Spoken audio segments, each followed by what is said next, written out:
Welcome to another episode, everyone. Freeway Rick kidnapped, leading to a shootout.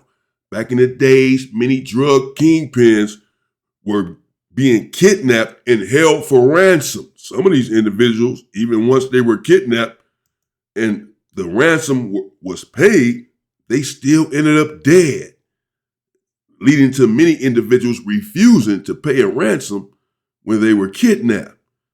Check this out as Freeway Rick details how this individual put a gun to his head to kidnap him, and it led to an intense shootout. Because I almost got kidnapped one time. Really? Mm-hmm. What's almost?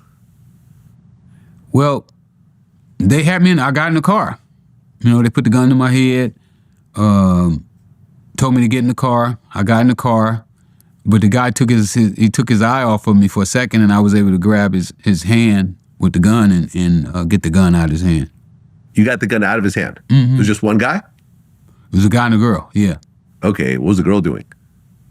Well, when I had him, because I had his hand, I twisted his hand behind his back, so I was finna get him, and the girl picked the gun up and started shooting at both of us.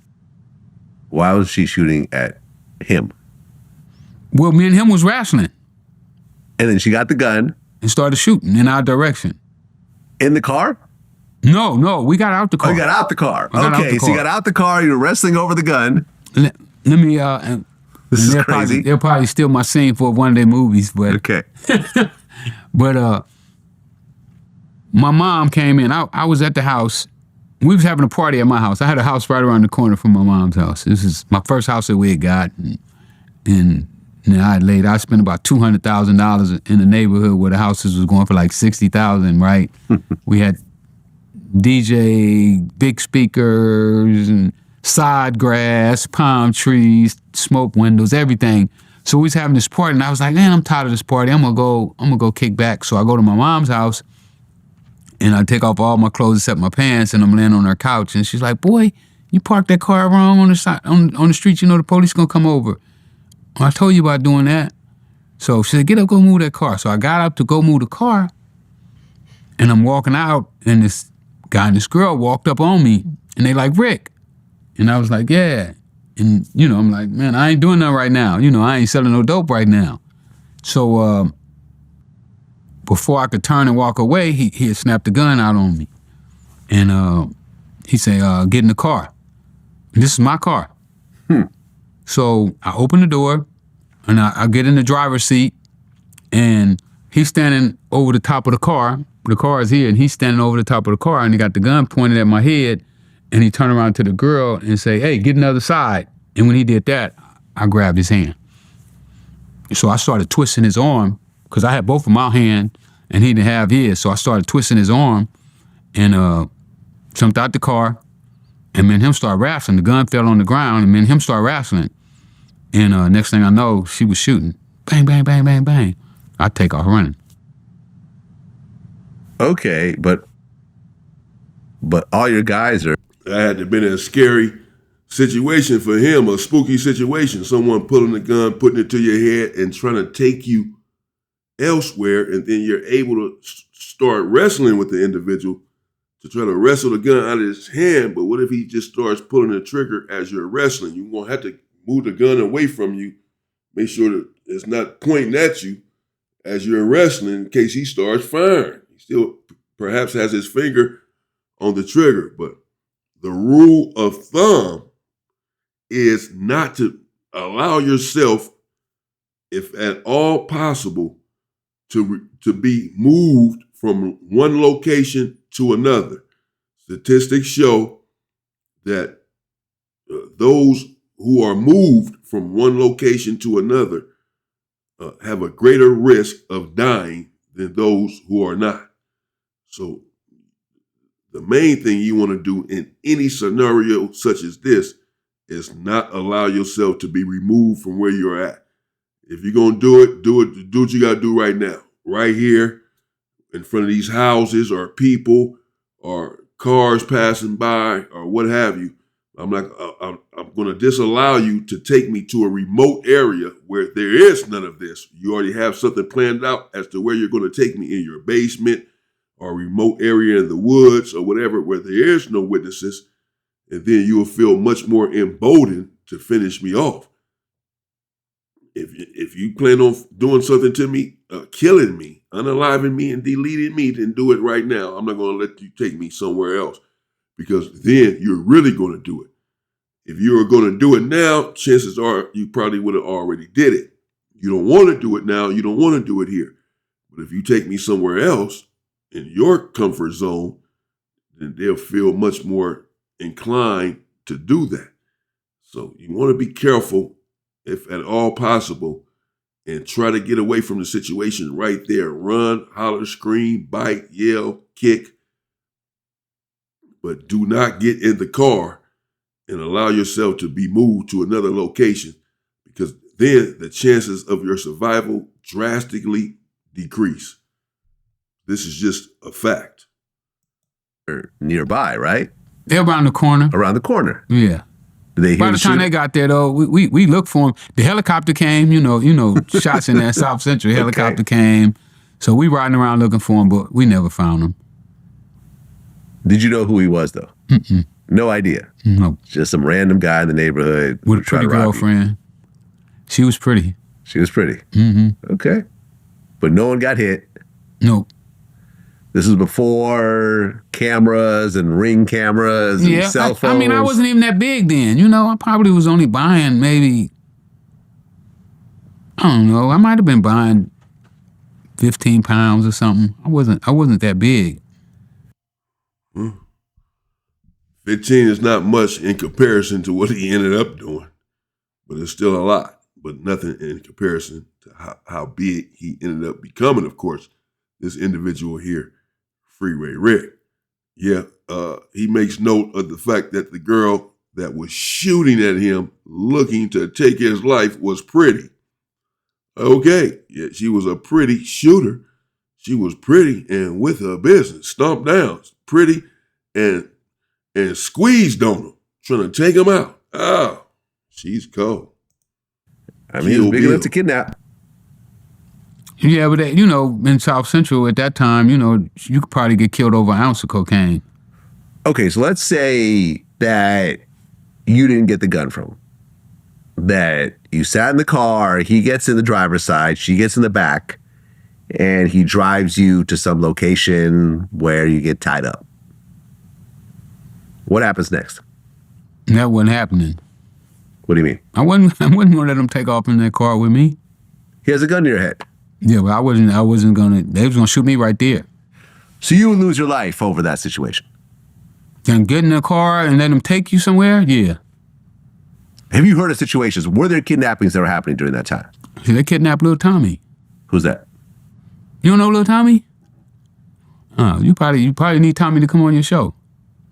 Tommy Whitmore. Explain the situation. Well, you know, Tommy, I named him Little Tommy, he said. He told me I named him. Since we've been home, he told me I named him Little Tommy. Well, Tommy started working with me when he was about 14 years old. And he became one of the biggest dudes in L.A. And he jumped out on the freeway. They had him in the trunk. But he used to steal cars. You know, we all used to steal cars, so he knew how to pop the trunk. And he popped the trunk and jumped out on the freeway, 50, 60 miles an hour. Damn. Is he messed up? Yeah, he was skinned all up. Okay, but he didn't want to go where they was taking him. Right. I mean, you've heard of situations like this, for example, like, you know, the Paid in Full movie, that really happened where Rich... Skinned all up. Well, no, he got off rather lightly, just being skinned up, because obviously if you jumping out of a car going, should be at least 65 miles, I'm going way more than that on the freeway myself, but unfortunately, I mean, I'm trying to work on my speed, but if you're going 65 miles and you jump out of a trunk window, whatever, of a car, you have to worry about the cars that are behind you. You better hope that it's not traffic, or you better hope that maybe it is traffic. Maybe cars are not going as fast because of the traffic, but you have to avoid cars, because if you're going fast and the cars behind you are coming fast as well, and if you jump out the trunk, hit the ground, they may not be able to stop in time because they're coming at you, so they're driving fast already on the freeway. you get ran over by multiple cars. But even one, obviously, at that speed would be enough. So he's lucky all he ended up with was a little missing skin, because apparently he was scraped up, hitting that ground hard like that. I'm sure that was bad enough, some nasty scars and all, but still he escaped with his life. But yeah, that's how dire it is. That's how serious it is not to allow yourself to be taken to another location. This is what he's talking about. This is why he jumped out of the trunk. And I'm sure it saved his life. He said, well, just go ahead and let the car run me over and take me out, because these dudes are about to kill me. Get me to another location. Even if I pay the ransom, my family pays the ransom, whatever. Back in these days, these individuals who have enough gall to come and kidnap you, they also have then the gall to finish you off.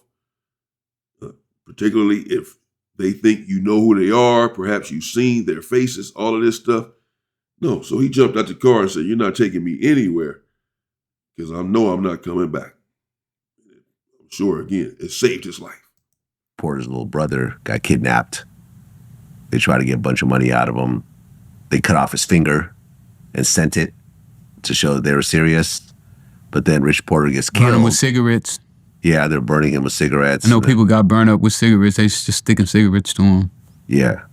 And then when he got killed, they realized that they couldn't get any money and the feds were getting involved. They just killed the little brother and dumped his body off. Real story. I talked to his sister about it. She was crying while describing it. How bad did it hit you when they found Donnell's body? It dragged me. It dragged me. Richard was a young man. Richard was a strong man. He had his own way of thinking. He had his own mind. He made his own decisions. He did a lot for himself at a very young age. He's gone places. He's done things. He produced children. Donnell was a baby. 12 years old. So that was it. Like, I couldn't believe that, and taking him was enough for us. But then y'all actually killed him? Like, what could he have done to deserve that? Yeah, so kidnappings were actually happening back then. Oh, all the time. And the problem is you can go to the police, but then that exposes your whole operation. Well, you know what? Because they kidnapped one of our homegirls, and her dad called me and asked me what I think he should do. What'd you tell him? He told me he should call the police. So they called the police. And they had her back in about 3 hours. When the guys came to pick up the ransom at the phone booth, they had the phone booth surrounded, and they followed him back to the house. And they went and surrounded the house and told him everybody in the house come out. The house was surrounded, and they had her tied up in the bathroom. How much was the ransom? I don't know, a few $100,000 probably. A few $100,000. I mean, back then, that's like $1 million. But he's glad he called the police. So the ransom, the police came up with the ransom, essentially? They had the phone tapped so fast, he said as soon as they called him and was talking to him, they knew where the phone booth was almost immediately. Because they were using phone booths back then. Right, but what I'm saying is, okay, you call the police. You're a drug dealer. You call the police. My daughter just got kidnapped. They didn't even question about his dope dealing. They just wanted the girl back. They just wanted the girl back. Okay, but what I'm saying is, where did the $200,000 come from? They're not questioning him about where the money's coming from. I don't even know if they knew what the ransom was. I didn't know all the details to it. I just know that he got her back in a few hours. Luckily. Yeah. Were there kidnappings where the person gets killed because the ransom wasn't paid? I don't know, people that say, I think they paid the ransom before. One of the twins, they kidnapped one of the twins, and I think they killed him. Which twins? I don't even remember their names no more. It's been so long. Okay. So a twin got kidnapped. They couldn't come up with the money, so they just killed him. Mm-hmm. Or they paid the money and still got killed. There's that too. Yeah. I mean, it's funny. I just interviewed Grant Cardone, a real estate billionaire. And we were just talking, and I'm like, okay, let's just say your daughter gets kidnapped. And he's like, I'm not paying. Let me just put that out there now. I'm not paying. I would never pay a kidnapper. Okay. I'm not trying to put that out there. No, I'm just giving I'd be you an like, example. you call me up and say, dude, I need money. I said, kill him. Fucking put him down. I'm not giving you the money, dude. I ain't giving you the money because I know you're going to kill him anyway. Well, that was our policy. We wasn't paying. Really? Yep. Go ahead and do what you got to do. Yeah, don't get kidnapped. Don't let yourself get kidnapped. So I already knew that my guys wasn't going to pay the ransom. Oh, so you might as well just try to fight your way out of this situation because that was the rules ahead of time. Yeah. Yeah. Crazy world, man. Yeah, Crazy time. They was kidnapping like crazy. Yeah. Yeah, remember the people used to own Meaty Meat Burger? I think they kidnapped the wife and the baby. No, I didn't know about that. Yeah, they did that. I mean, it was so many back then. Because, Indeed. Particularly in LA, but I'm sure everywhere around the world when this culture was really happening, the drug culture, and these kingpins were around their neighborhoods and their flashy jewelry with their flashy cars and beautiful women, and they were targets. The individuals were indeed kidnapping them and holding them for ransom. There you have it, Freeway Rick. He saved one individual's daughter, perhaps, told the individual to call the police and let them try to deal with that. You try to deal with it and pay this ransom, and you still won't get your daughter back. Perhaps it's 50-50. You're taking a chance. You can pay the money and still, they can still kill your loved one. There have been situations where individuals have kidnapped the same individual on multiple occasions and got multiple ransoms. Once they kidnap them once, you pay the ransom, they go ahead and let them go. And give you a month or two and then come kidnap you again and hold you for ransom again. This has happened. Let me know what you think in the comments. How would you handle a situation like that? These individuals here, the billionaire and Freeway Rick said that, their policy is not to pay. If you get kidnapped, you're on your own. They're not paying any ransom, $500,000, $1 million to get you back, because they hold the belief that once they pay the money, they're still going to kill you anyway, or at least there's a chance. Well, some are going to say, well, take that chance. Pay the money in case because they don't always just kill you anyway. They might let me go. If it's 50-50, then let's go with that 50 where I might be okay. Let's take the chance for the money. Don't just assume that I'm going to die and not pay the money. No, man, pay it up, please, because we don't know what's going to happen here. Maybe they're going to let me go. What you mean? I don't know. They said they're not paying it because they're under the belief that it doesn't matter whether or not they pay the money or not. Let me know what you think in the comments. Freeway Rick survived that. He survived a lot, of course, being a kingpin, particularly in the Los Angeles area, but anywhere. It's going to be dangerous, and you're going to have to maneuver and navigate some very treacherous streets and situations in order to survive for any length of time. He's still here. He did time in the feds, and he's still around, and he's still alive and well and active, as we can see. So he had the strength and intellect to survive the turmoil of the streets that he was operating on. Not everyone has been so fortunate. Many individuals, as we know, kingpins included, did not survive the streets.